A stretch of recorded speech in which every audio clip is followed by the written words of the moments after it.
जय श्री कृष्णा। प्रिय दर्शकों, भाई और बहनों, अष्टो चर्चा में आपका स्वागत है। मेरा आपको सादर नमस्कार। इस वीडियो में हम चर्चा करेंगे जो वृश्चिक लग्न के व्यक्ति हैं अर्थात स्कॉर्पियो असेंडेंट है, उनका मई माह कैसा गुजरेगा एक संक्षिप्त पर चर्चा करेंगे। यदि आप वृश्चिक लग्न के व्यक्ति है तो वीडियो आपके लिए है। ये प्रथम भाव है, इसमें 8 नंबर लिखा हुआ, अर्थात यह वृश्चिक लग्न की कुंडली को इंडिकेट करता है। और 1 मई को जो गोचरीय परिस्थितियां हैं वो आपकी कुंडली पे दिखाया हुआ है। मई माह में जो महत्वपूर्ण गोचरीय परिवर्तन है उसको डिस्प्ले किया हुआ है। आपके लग्नेश होते हैं मंगल देवता, जो कि सप्तम भाव पे गोचर कर रहे हैं, और 11 तारीख से फिर आपके लग्नेश होते हैं मंगल देवता, जो कि पंचम भाव पे गोचर कर रहे हैं, और 11 तारीख से फिर छठे भाव पे गोचर करेंगे। तो मंगल देवता की स्थिति महत्वपूर्ण है क्योंकि आपके लग्नेश है पंचम भाव पे गोचर कर रहे हैं, अर्थात आपके लग्न भाव के स्वामी हुए और साथ में आपके छठे भाव के स्वामी हुए। तो मंगल देवता पंचम भाव पे गोचर करते हुए आपको लग्न का भी फल देंगे, मतलब सेल्फ का फल देंगे, और छठे भाव का फल देंगे। पंचम भाव पूर्व पुण्याज का भाव होता है, तो यहाँ पे आपको अच्छे अवसर मिलेंगे।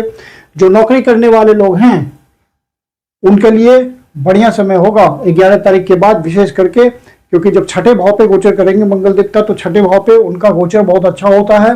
और मंगल देवता कंपटीशन के कारक हैं। जो स्टूडेंट तैयारी कर रहे हैं, पहले से अनएम्प्लॉयड है, जॉब के लिए ट्राई कर रहे हैं, उनको कंपटीशन में आगे बढ़ने का मौका मिलेगा। छठे भाव से संबंधित जो भी सर्विस है या प्रोफेशन है वहाँ पे ज़्यादा विशेष अवसर मिलेंगे, नए क्लाइंट मिलेंगे, अधिक धन कमाने का मौका मिलेगा। छठा भाव आपका हीलिंग का होता है, तो जो भी डॉक्टर्स हैं, किसी प्रकार के हीलर हैं, उनके लिए अच्छे अवसरों की प्राप्ति होगी। काम धंधा ज़्यादा चलेगा। और छठे भाव से संबंधित होते हैं कि किसी तरह का व्यक्ति झगड़े का निपटारा करता है, सॉल्यूशन प्रोवाइडर होता है, उन सब के लिए विशेष अवसर देंगे मंगल देवता। और जो भी कोर्ट कचहरी का मामला है वहाँ भी यदि रिजल्ट आना हो तो मंगल देवता वहाँ पे सहयोग करेंगे। मंगल देवता पंचम भाव पे गोचर करते हुए पंचम भाव से संबंधित जिनका भी काम धंधा है, पंचम भाव कला का होता है बेसिकली, यदि डांसिंग में है, म्यूजिक में है, पेंटिंग में है, आर्टिजनशिप में है, फैशन इंडस्ट्री में है, मॉडलिंग में है, आर्टिजनशिप में है, फन एंड एंटरटेनमेंट के किसी प्रकार के काम धंधे में है, फिल्म इंडस्ट्री में है, टीवी इंडस्ट्री में है इत्यादि, तो उनको अच्छे रिजल्ट्स की प्राप्ति होगी 11 तारीख से पहले। और मंगल देवता यहाँ गोचर करते हुए 11वें भाव को भी देखेंगे, अर्थात आपकी इच्छा पूर्ति के भाव को देखेंगे, अच्छी इनकम के भाव को देखेंगे, जो कि उनकी डिजायर होगी, तो आपको अच्छे धन की भी प्राप्ति होगी। मंगल देवता का यहाँ गोचर करना और शनि देवता का पहले से गोचर करना संतान संबंधी बातों के लिए थोड़ा सा ध्यान रखने वाला है। जो कंसीव की हुई लेडीज हैं उनके लिए विशेष ध्यान रखने की बात है। और संतान संबंधी बातों का भी और दृष्टिकोण से ध्यान रखना पड़ेगा। संतान की तरफ से विशेष उपेक्षा वाली दृष्टि आपकी नहीं होनी चाहिए। वहाँ पे उसकी हर एक्टिविटीज का आपको ध्यान रखना पड़ेगा, क्योंकि शनि देवता ऑलरेडी मंगल देवता आएंगे वहाँ पे गोचर करते हुए। तो संतान का उत्साह जो एजुकेशन के प्रति कम रहेगा, अन्य बातों में ज़्यादा होगा, तो वहाँ पे थोड़ा स्ट्रिक्ट डिसिप्लिन की जरूरत पड़ेगी। जो शेयर मार्केट के धंधे में है तो शनि देवता पहले से वहाँ गोचर कर रहे हैं, तो सोच समझ के अपना इन्वेस्ट करें। और जो प्रोफेशनल्स हैं वो हर डिसीजन को बहुत ही सोच विचार के ले, जब तक मंगल देवता यहाँ गोचर कर रहे हैं। और फिर मंगल देवता जब छठे भाव पे आ जाएंगे, स्वराशि में आ जाएंगे, तो अच्छा रिजल्ट देंगे। स्वराशि में उनका रिजल्ट छठे भाव पे तो बहुत ही अच्छा होगा। और यहाँ से फिर 12वें भाव को देखेंगे तो व्यय भी कराएंगे। छठे भाव से संबंधित बातों पे व्यय करा सकते हैं। ये हेल्थ का भी भाव होता है, तो स्वास्थ्य संबंधी बातों का ध्यान रखेंगे, नहीं तो वहाँ पे आपका परेशानी बढ़ सकता है, जिसके कारण आपका खर्चा बढ़ सकता है। यदि सीनियर सिटीजन है तो विशेष रूप से ध्यान रखें। मेडिटेशन, मेडिकेशन, योगा, एक्सरसाइज, इन सब बातों के थ्रू अपने आप को फिट रखें। मंगल देवता यहाँ पे आपको बहुत एनर्जेटिक बनाए रखेंगे, जुझारूपन आपका बना रहेगा, और आप जिस चीज़ के लिए ट्राई कर रहे हैं वहाँ आपको विशेष ऊर्जा मिलेगी उस कार्य के लिए। मंगल देवता के यहाँ गोचर करने से। और मंगल देवता चौथी दृष्टि से आपके भाग्य भाव को प्रोटेक्ट करेंगे, भाग्य को प्रोटेक्ट करेंगे।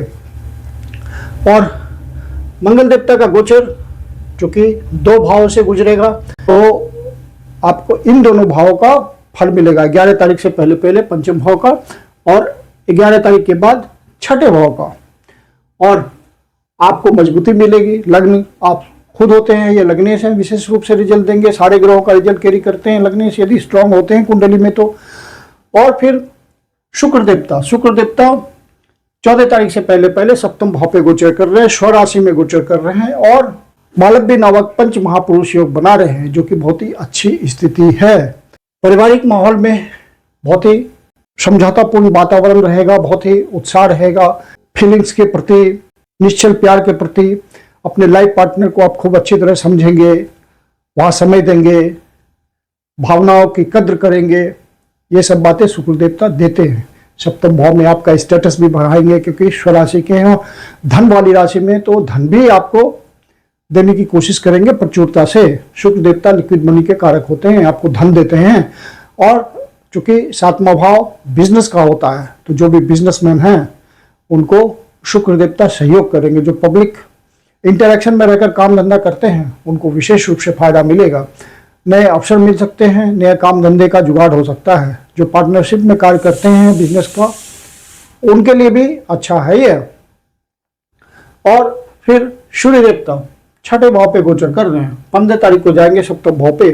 तो सूर्य देवता आपके कर्म भाव के स्वामी होते हैं, तो आपको ज़्यादा जोर लगाना पड़ेगा अपने कर्म क्षेत्र में। सीनियर से संबंध बना के चलना पड़ेगा, जूनियर्स के प्रति सौहार्दपूर्ण वातावरण रखना पड़ेगा। अपने स्वास्थ्य का कर्म क्षेत्र में ध्यान रखना है आपको कि किसी तरह का ओवरलोड नहीं लेना है, स्ट्रेस नहीं लेना है, नहीं तो दिक्कत हो सकती है। और शुक्र देवता जब सरकारी अधिकारियों से भी तालमेल बना के चलना है, उनसे किसी तरह का टर्म्स खराब नहीं करना है। यदि आपका काम धंधा सरकारी अधिकारियों से मिलकर चलता है, सरकारी महकमे से मिलकर चलता है, तो वहाँ पे विशेष रूप से आप ध्यान रखें। फिर सूर्य देवता जब 15 तारीख को यहाँ आ जाएंगे सप्तम भाव पे, तो बेटर स्थिति हो जाएगी। और सूर्य देवता यहाँ से लग्न को देखेंगे तो आपको मजबूती देंगे, आपके आत्मा मजबूत होगी, ओवर कॉन्फिडेंस होगा, सही ढंग का कॉन्फिडेंस में वृद्धि करेंगे।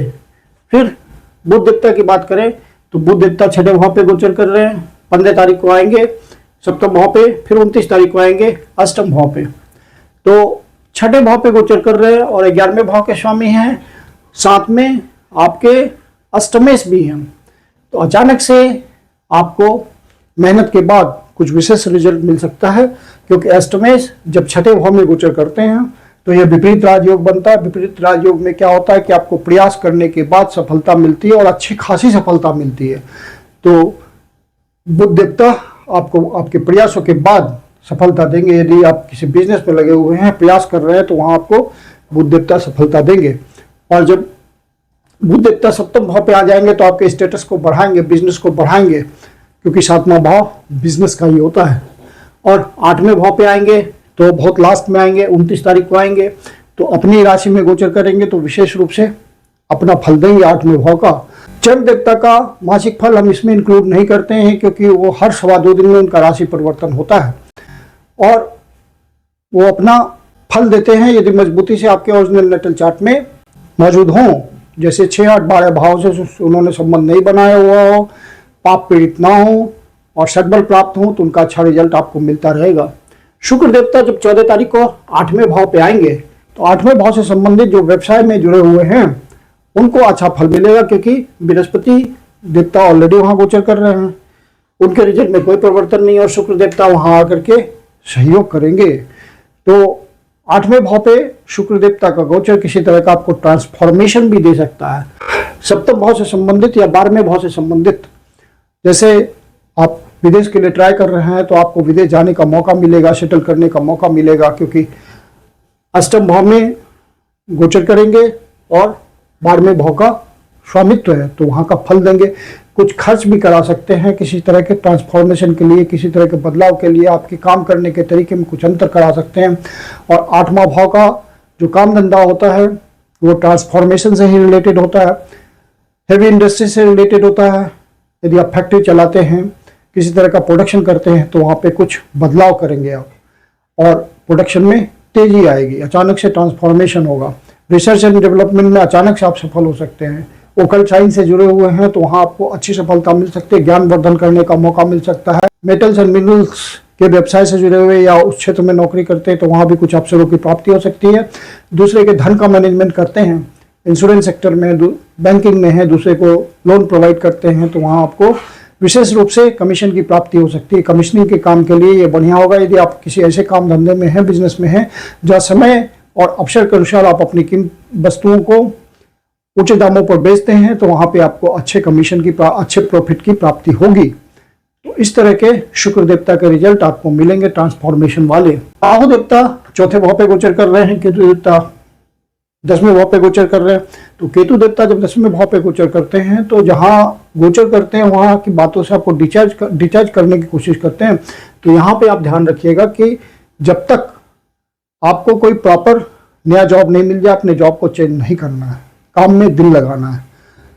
और राहु देवता शुभ भाव पे गोचर कर रहे हैं, शुभ को कम करने की कोशिश करेंगे वो। तो वहाँ पे आपको मौका मिले बाहर जाने का, जॉब करने का, बिल्कुल मूव कर सकते हैं, लेकिन नए काम में नहीं, क्योंकि केतु देवता यहाँ पे जब तक आपको नए काम का कंफर्मेशन ना मिले तब तक आप जॉब नहीं छोड़ेंगे। और जो ट्राई कर रहे हैं वो बाहर जाके ट्राई कर सकते हैं, यदि मौका मिले तो राहु देवता बाहर उनको कोई अच्छी तरह से सेटल करने की कोशिश करेंगे। यदि राहु देवता या केतु देवता के कारण आपको परेशानी चल रही है, इनकी महादशा अंतर्दशा से आप परेशान हो रहे हैं, तो किसी योग ज्योतिषी को दिखा करके रिमेडी कीजिए। पर्सनल रिमेडी ज़्यादा काम करती है। जनरल रिमेडी राहु देवता के लिए होती है कि आप किचन में बैठकर खाना खाएं, और केतु देवता के लिए होती है कि आप काले कुत्ते को खाना खिलाएं। और बृहस्पति देवता अष्टम भाव पे ऑलरेडी गोचर कर रहे हैं, उनका रिजल्ट यथावत है। शनि देवता ऑलरेडी पंचम भाव पे गोचर कर रहे हैं, उनका रिजल्ट पहले की तरह है। और जब चंद्र देवता छठे भाव, 8वें भाव और 12वें भाव पे गोचर करते हैं तो उन दिनों का हमें ध्यान देना होता है। छठे भाव पे चंद्र देवता गोचर कर रहे हैं मेष राशि में 14, 15, 16 तारीख को। तो इन दिनों आप अनावश्यक वाद विवाद में ना उलझे, कोर्ट कचहरी के मामले में ना फंसें। आप सीनियर सिटीजन अपने हेल्थ का जरूर ध्यान रखें। और चंद्र देवता जब 8वें भाव पे गोचर करेंगे मिथुन राशि में 18, 19 और 20 तारीख को, तो इन दिनों आपको कोई निगेटिव न्यूज मिल सकता है, मन दुखी हो सकता है। तो ऐसा महसूस हो तो शिव जी के मंदिर में जाकर ओम नमः शिवाय का जाप करें, शिवलिंग पे दूध और जल का अभिषेक करें, शिव जी आपकी पीड़ा हल लेंगे, या विष्णु सहस्त्रनाम का पाठ करें। और चंद्र देवता जब 12वें भाव पे गोचर करेंगे तुला राशि में 27, 28 और 29 तारीख को, तो इन दिनों आपका खर्चा बढ़ा हुआ हो सकता है। अपने बजट को नियंत्रित रखें। आध्यात्मिक उन्नति के लिए 3 दिन बहुत ही महत्वपूर्ण है। आप फील कर सकते हैं अपनी आध्यात्मिक प्रगति को यदि आप इस क्षेत्र में लगे हुए हैं। तो कोई बाहर की यात्रा भी हो सकती है, देश के भीतर सुदूर प्रदेशों की भी यात्रा हो सकती है। यात्रा का पर्पस ऑफिशियल भी हो सकता है या पर्सनल भी हो सकता है। तो कुल मिलाकर के इस महीने की जो गोचरीय स्थिति है वो आपके फेवर में है। मैं कुंदन शर्मा आप लोग का हार्दिक स्वागत करता हूं। यदि आपके जीवन की कोई समस्या है, ज्योतिष के माध्यम से समाधान चाहते हैं तो पर्सनल कंसल्टेशन ले सकते हैं। मेरी अपनी कंसल्टेशन शुल्क होती है, कंसल्टेशन के लिए बुकिंग कर सकते हैं। बुकिंग के लिए व्हाट्सएप नंबर है 9212224958। धन्यवाद।